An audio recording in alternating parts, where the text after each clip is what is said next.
নমস্কার, আবারও চলে এসেছি নতুন আরেকটি রেসিপি নিয়ে। আজকে তৈরি করব মজাদার চিংড়ি ভুনা। এজন্যই নিয়েছি চিংড়ি মাছ। চিংড়ি মাছে দিয়ে দিলাম লবণ হলুদ, মেখে নিচ্ছি। কথা না বাড়িয়ে চলুন পুরো রান্নাটা দেখে নেওয়া যাক।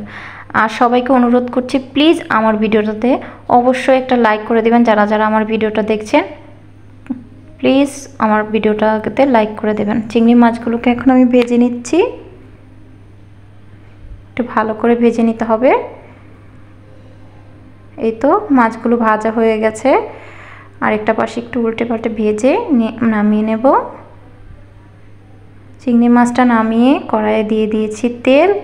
এই তেলে দিয়ে দেব আমি পেঁয়াজ কুচি, দিয়ে দিচ্ছি পেঁয়াজ কুচি। পেঁয়াজটাকে এখন খুব ভালোভাবে ভেজে নেব। খুব বেশি ভাজার দরকার নেই, পেঁয়াজটা হালকাই ভেজে নেব।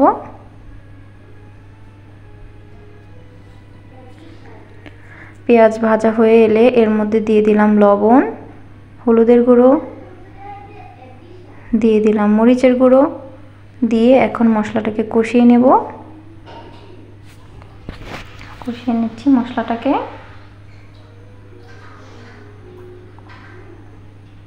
মশলাটা কষানো হয়ে গেলে এর মধ্যে আমি বাকি মশলাগুলো দিয়ে দেব।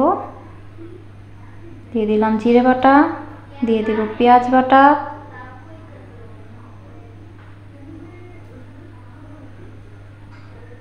তারপর দিয়ে দিচ্ছি আদা ও রসুন বাটা, দিয়ে এখন এটাকে ভালোভাবে কষিয়ে নেব। মশলাটাকে আগে খুব সুন্দর করে মশলাটাকে কষিয়ে নিতে হবে।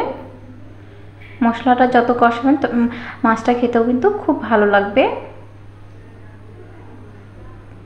তারপর আমি এর মধ্যে দিয়ে দেবো ব্লেন্ড করে রাখা টমেটো। এখানে আমি দুটো টমেটো ব্লেন্ড করে রেখেছি, আপনারা চাইলে কুচিয়েও দিতে পারবেন, কিন্তু আমি এখানে টমেটো ব্লেন্ড করে দিয়ে দিলাম। এখন এটাকেও কষিয়ে নেব।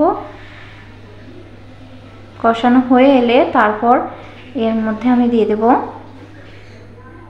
টক দই, দিয়ে দিলাম টক দই। এখন টক দইটাকেও আমি কষিয়ে নেব।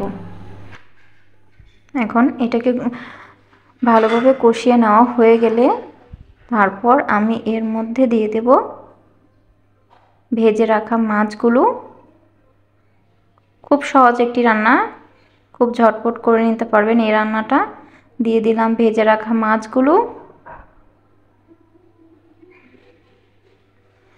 মাছগুলো দিয়ে কষিয়ে তারপর এর মধ্যে আমি আরেকটা জিনিস দিয়ে দেব। এটাকে একটু ক্রিমি ভাব আনার জন্য এখানে আমি দিয়ে দিচ্ছি গুঁড়ো দুধ।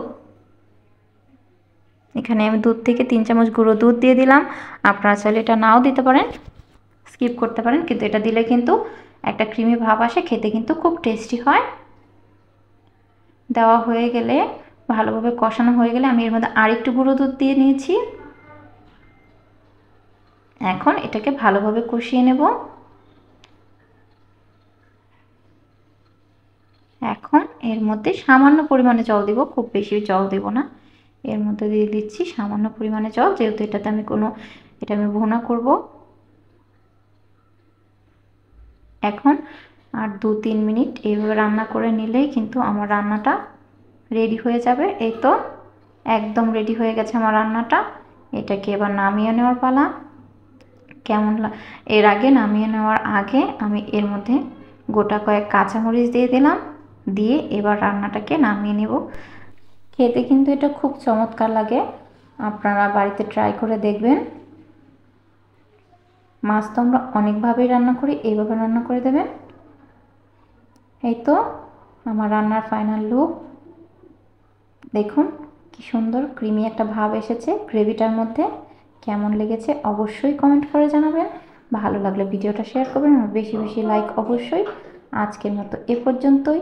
আগামীকাল দেখা হবে নতুন কোনো ভিডিও নিয়ে, নতুন কোনো ভিডিওর সাথে। আর অবশ্যই আপনাদের সবাইকে আবার অনুরোধ করছি আমার ভিডিওটাতে বেশি বেশি লাইক করে দেবেন এবং ভিডিওটাকে শেয়ার করে দেবেন।